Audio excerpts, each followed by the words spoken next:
कि सब लोग भी ठीक ठाक होंगे। तो आज हम स्टडी करेंगे codominance and incomplete dominance. After the discovery of Mendel's work, scientist began experiments on the genetics of various organisms. These experiments proved that all the traits in organisms do not follow Mendel's law. इससे पता चला कि हर चीज़ जो है वो Mendel's law को follow नहीं करती, बल्कि for example it was found that there are many traits, यहाँ पर बहुत सारे ऐसे और भी खदोखाल हैं ट्रेड्स हैं which are controlled by more than one pair of genes, जिनको जो है वो मोर देन वन पेयर कि एक पेयर से ज़्यादा जो है वो जीन्स उसको कंट्रोल करते हैं। तो similarly for many traits there are more than two alleles. Obviously gene ज़्यादा हैं तो अलील्स भी ज़्यादा होंगे जो उसका partner of the gene pair है। तो codominance and incomplete dominance are two examples of such deviations from Mendel's law. तो को डोमिनेंस और इनकम्प्लीट डोमिनेंस जो है वो डेविएट कर रही हैं, मीन ज़रा उससे हटी हुई हैं उस बात से जो मेंडल ने की थी। तो उसकी दो एग्जांपल्स हमारे पास हैं, को डोमिनेंस और इनकम्प्लीट डोमिनेंस। अच्छा जी, अब देखें वो आपको यहाँ पर जो है वो को डोमिनेंस बता रहा है। तो जिसमें जो है वो codominance is the situation where two different alleles of a gene pair express themselves completely. Co mean दोनों अपने आप को पूरा का पूरा शो करेंगे instead of showing a dominant and recessive relationship. ऐसा नहीं होगा कि एक डोमिनेंट हो जाए और एक रिसेसिव हो जाए, ठीक है, दोनों ही अपने आप को शो करेंगे। तो as a result the heterozygous organism show a phenotype that is different from both homozygous parents. तो जो एक हेट्रोजाइगस सामने आएगा वो डिफरेंट होगी, उसकी फिनोटाइप फिजिकल अपीयरेंस जो मैंने आपको बताई थी, जो सामने ज़ाहिरी उसकी शक्ल होती है, तो वो डिफरेंट होगी फ्रॉम बोथ, दोनों ही होमोजाइगस पेरेंट्स से, सेम ज़ाइगोडियस पेरेंट्स जो हैं उससे वो डिफरेंट होगी। An example of codominance is the impression of human blood group A B. The ABO blood group system is controlled by the gene I and the gene has three alleles.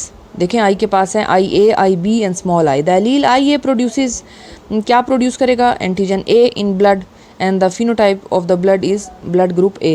वो कहता है वहाँ पर उसने antigen produce किया। Antigen क्या होता है जी? जो रिएक्शन जो है ना क्रिएट करता है। तो वो कहता है उसके पास जब एंटीजन A है, अलील A के पास, तो वो ब्लड ग्रुप कौन सा प्रोड्यूस कर रहा है? A।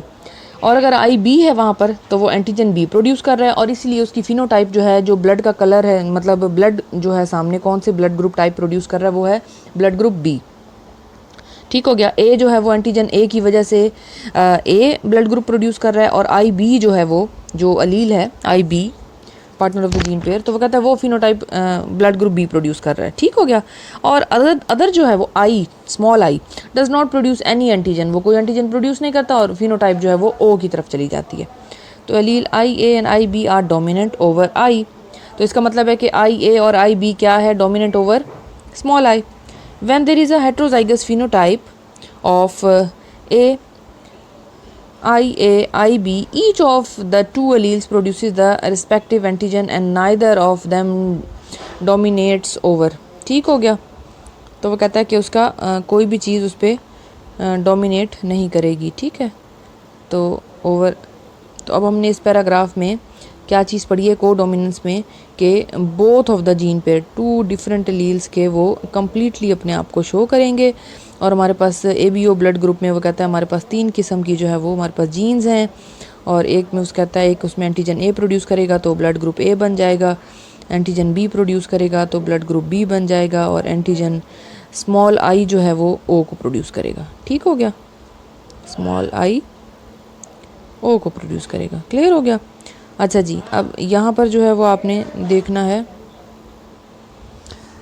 एंटीजन जीनोटाइप्स, पहले वो आपको यहाँ शो कर रहा है, ये देखें जी, पहले वो आपको यहाँ पर शो कर रहा है जीनोटाइप्स, ये रही आई capital A, I capital A, I capital A और स्मॉल आई भी आ सकता है साथ, लेकिन आपको मैंने पहले भी बताया कि जब डोमिनेंट साथ आ जाता है आई कैपिटल ए तो स्मॉल आई की कोई अहमियत नहीं होती। तो इसी तरह फिर वो कहता है कि स्मॉल बी और आई बी, और उसके बाद ये स्मॉल 2 आई। ठीक है, और फिर एक और चीज़ प्रोड्यूस हो रही है आई ए और आई बी, मतलब फिर अब हमारे पास क्या चीज़ आ जाएगी? ए ब्लड ग्रुप बी, और एक वो कह रहा है आई आई। ठीक है ना, तो वो आई आई क्या हुआ? वो हो गया ओ ब्लड ग्रुप, और उसके बाद आई ए और ए, तो ये हो गया ब्लड ग्रुप ए और B, blood group A B. 4 types के ब्लड ग्रुप्स आ गए हैं, blood group A B O and A B. ठीक हो गया।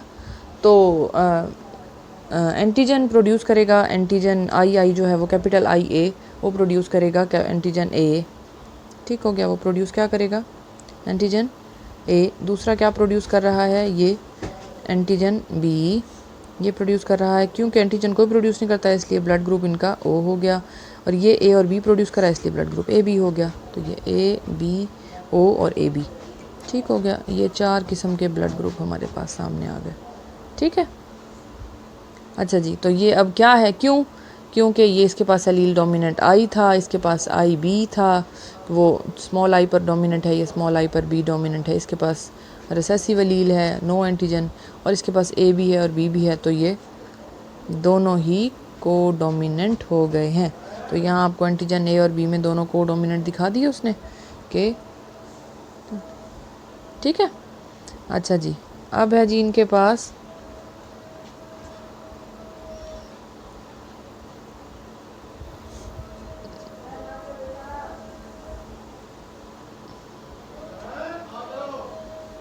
यस स्टूडेंट्स, नेक्स्ट है हमारे पास इनकम्प्लीट डोमिनेंस। ये देखें, it is a situation where in heterozygous genotype both the alleles express as a blend.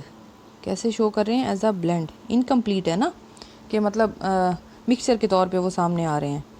तो neither allele is dominant over the other, कोई भी एलील दूसरे पर डोमिनेंट नहीं होगा, सबका मिक्सचर बना हुआ है। ठीक है, as a result of this blending an intermediate phenotype, intermediate mean दरमियानी सी, दरमियानी किस्म की, ठीक है, फिनोटाइप सामने आएगी। Following is the familiar example of incomplete dominance. Clear हो गया। अच्छा जी, नेक्स्ट देख लेते हैं, नेक्स्ट पेज पे। हाँ जी, ये बड़ा ज़बरदस्त आपको बता रहे हैं वो कि जी, in 4 o'clock plant the 3 flower occurred are red. ठीक है, 4 o'clock प्लांट में क्या है, 3 जो फ्लावर है वो कैसा है, रेड, और दूसरा क्या है, पिंक। तो 4 o'clock प्लांट का नाम बता रहे हैं जिसमें कुछ फ्लावर रेड हैं, कुछ पिंक हैं और कुछ वाइट हैं। तो there is no specific gene responsible for producing pink flower, कोई स्पेसिफिक जीन नहीं है जो प्रोड्यूस कर रहा है। दोनों के इंटरमीडिएट की वजह से, दरमियाना थोड़ा थोड़ा उन दोनों की तरफ से आने की वजह से, इनकम्प्लीट डोमिनेंस की वजह से चीज़ जो है वो एक पिंक कलर दे रही है। मतलब उसने रेड और वाइट का क्रॉस करवाने से एक पिंक चीज़ निकाल ली है, कि थोड़ा सा रेड से आया, थोड़ा सा वाइट से आया और पिंक चीज़ सामने आ गई। ऐसा नहीं था कि डोमिनेंट जीन था रेड का तो रेड फ्लावर आता, और वाइट का रिसेसिव था तो रिसेसिव शो ही ना होता। नहीं, थोड़ा सा रेड और थोड़ा सा वाइट भी। उसने कहा कि मेंडल से हट के एक बात एक और सामने आई कि सिर्फ डोमिनेंट और रिसेसिव होने की बात नहीं होती, ठीक है, बल्कि इनकम्प्लीट और कंप्लीट डोमिनेंसेस भी होती हैं। कंप्लीट डोमिनेंस में तो आपने देख लिया कि जी दोनों अपने आप को शो कर रहे हैं, और को डोमिनेंस जिसको वो कह रहा है कि दोनों अपने आप को शो कर रहे हैं, तो यहाँ वो कह रहा है कि ये है इनकम्प्लीट डोमिनेंस जिसमें दोनों थोड़ा थोड़ा शो करके और अपने आप को सामने ला रहे हैं, जिसमें अब मैं ये पैराग्राफ आपके सामने पढ़ने लगी हूँ। इन 4 o'clock plant the trait of flower colour is controlled by 2 alleles. ठीक हो गया, 2 अलील्स हैं हमारे पास, वो कहता है कैपिटल आर है और हमारे पास स्मॉल आर है। ठीक है, अच्छा जी, the true breeding plant capital R small R red and white. देखें, अब ऑब्वियसली ये डोमिनेंट और रिसेसिव की बात तो हो रही है, लेकिन क्योंकि वो अपने आप को थोड़ा थोड़ा शो करेंगे तो नीचे तो वो आएंगे ना, पिंक का एक ब्लेंड बनेगा। ठीक है, तो वो कहता है कि respectively when a homologous red flowered plant, जो कैपिटल आर है, वो क्रॉस कर रहा है होमोलोगस वाइट फ्लावर के साथ, तो स्मॉल आर के साथ, तो वो कहता है हमारे पास एक आ गया, हमारे पास ये और ये, इससे यहाँ से आया आर और यहाँ से आया स्मॉल आर, तो नीचे क्या बन गया, small R capital R small R. Clear हो गया। फिर वो कहता है कि this result clear indicates that neither of the red flower allele R और white flower allele small R is dominant. कोई भी डोमिनेंट नहीं है, दोनों जो हैं वो हेटेरोजाइगस प्लांट में शो हो रहे हैं। होमोलोगस पहले वो थे, होमोलोगस मीन सेम, ये रहा, ये होमोलोगस है, दोनों आर हैं, ये है जी होमोलोगस। ठीक है, ये हो गया हेट्रो, डिफरेंट हो गया ना, एक कैपिटल आर एक स्मॉल आर। ठीक है, उसके बाद कहता है कि उसने अपना ब्लेंड बनाया तो वो पिंक बन गया। किसका ब्लेंड है ये, रेड और वाइट का। अब उसको क्लियरली इंडिकेट कर दिया उसने, कहता है कि डोमिनेंट है। However when 2 heterozygous plants with pink flower are crossed, जब उसके साथ क्रॉस किया गया तो उसने क्या किया कि उसने F2 जनरेशन ने शो की phenotype red pink and white in the ratio of 1:2:1। Clear हो गया। कहता है जब हमने इन 2 हेटेरोजाइगस को क्रॉस करवाया इसी RR को, RR के साथ, ये कहाँ लिखा हुआ है, ये देखें, ये नहीं लिखा हुआ, ठीक है। F1 ये F1 थी, ये F1 का F1 के साथ क्रॉस कराने से ये F2 आई है। तो ये देखें यहाँ से ये capital R small r, capital R small r, capital R small r, और यहाँ से ये डोमिनेंट ये R आ गया, ये R आ गया, ठीक है। F2। अच्छा जी, अब हम थोड़ा सा इसको क्लियरली देख लेते हैं कि ये रेशो कैसे बन रही है, 1:2:1, तो वो देख लेते हैं। ये देखें जी, पेरेंटल जनरेशन मीन पेरेंट्स, उनसे गैमेट्स बने babies, and then first generation हमारे पास, फर्स्ट फीलियल जनरेशन हमारे पास आ गई। और वो जनरेशन क्या कहती है जी, वो कहती है कि हमारे पास कैपिटल R भी है और स्मॉल r भी है, तो हम क्यों ना इनके क्रॉस आपको दिखाएं। ये कैपिटल R हो गया, ये स्मॉल r हो गया, यहाँ से कैपिटल प्लांट आया, फ्लावर जो रेड कलर को रिस्पॉन्सिबल था वो आ गया हमारे पास, दूसरा जो वाइट कलर के लिए रिस्पॉन्सिबल था स्मॉल r वो आ गया, और एट द एंड हमारे पास capital R small r mean थोड़ा सा रेड और थोड़ा सा वाइट, तो वो दोनों क्या बन गए, पिंक, ठीक है।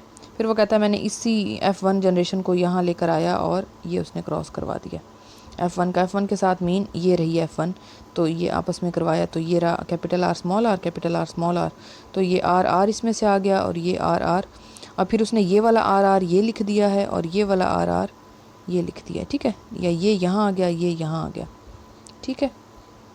ये देखें, ये रहा और ये रहा। अब आप इनका ज़रा क्रॉस करवाएं। ये देखें, मैंने आपको पहले भी बताया था, ये कैपिटल R इस R के साथ पहले करेगा, फिर इस R के साथ करेगा, ये स्मॉल r कैपिटल R के साथ करेगा, फिर स्मॉल r के साथ। तो देखें कैपिटल R ये दोनों हमारे पास आ गए, कैपिटल R, फिर कैपिटल R स्मॉल r, फिर ये small r capital R, small r capital R, और फिर ये स्मॉल r, ठीक हो गया। ये वाले भी मैं आपको दोबारा दिखाती हूँ कि ये capital R small r mean capital R small r, तो ये 1 2। अब आप देख लें, ये कैपिटल R है तो इसका मतलब है ये R इसमें डोमिनेंट है, तो इसका मतलब है ये रेड हो गया। इसमें भी कैपिटल R आ रहा है तो ये भी रेड हो गया। ये क्या है, ये स्मॉल r भी है और इसके अंदर भी स्मॉल r भी है, तो वो कहता है कि इन दोनों को हम क्या कह रहे हैं, पिंक, और ये क्या कह रहा है वो वाइट। मीन एक R आया और ये वाला R आया तो ये रेड हो गया, ये वाइट हो गया, तो अगर वो दोनों रखते हैं तो वो क्या हो गए, पिंक, ये रहा पिंक, ठीक है। तो ये देखें, ये हो गया दोनों R की वजह से, कैपिटल R की वजह से रेड, फिर कैपिटल R स्मॉल r ये हो गया पिंक, फिर स्मॉल r कैपिटल R ये हो गया पिंक, फिर स्मॉल r ये हो गया वाइट। तो वेरी क्लियर। अब ये रहा रेड पिंक एंड वाइट, इसका मतलब है एक रेड फ्लावर था तो ये एक हो गया, 2 पिंक थे तो ये 2 रेशो हो गई, और ये एक वाइट था तो 1 वाइट रेशो। वेरी गुड, सब कुछ मेरे ख्याल में स्टूडेंट्स को वेरी क्लियर हो गया है, ठीक है जी। अच्छा जी, ये यहाँ पर आपको एक दी गई है कि आप इनिशिएटिंग एंड प्लानिंग दी गई है कि आप पेडिग्री चार्ट बनाएं और जनरेशन आफ्टर जनरेशन जाने का तरीका हमें दिखाएं, पुनिट स्केयर भी बना के दिखाएं, जो मैं आपको लास्ट लेसन में पढ़ा चुकी हूँ। मोनो, हाइब्रिड और इनकम्प्लीट और डोमिनेंस और को डोमिनेंस के बारे में बताएं। ये सारी चीज़ें अब आप हल कर सकते हैं, ठीक हो गया जी। नेक्स्ट देख लेते हैं। नेक्स्ट है जी वेरिएशन एंड एवोल्यूशन, तो ये एक अलग टॉपिक है, वेरिएशन एवोल्यूशन, और इसके बाद हमारा जो चैप्टर है वो कंप्लीट हो जाएगा।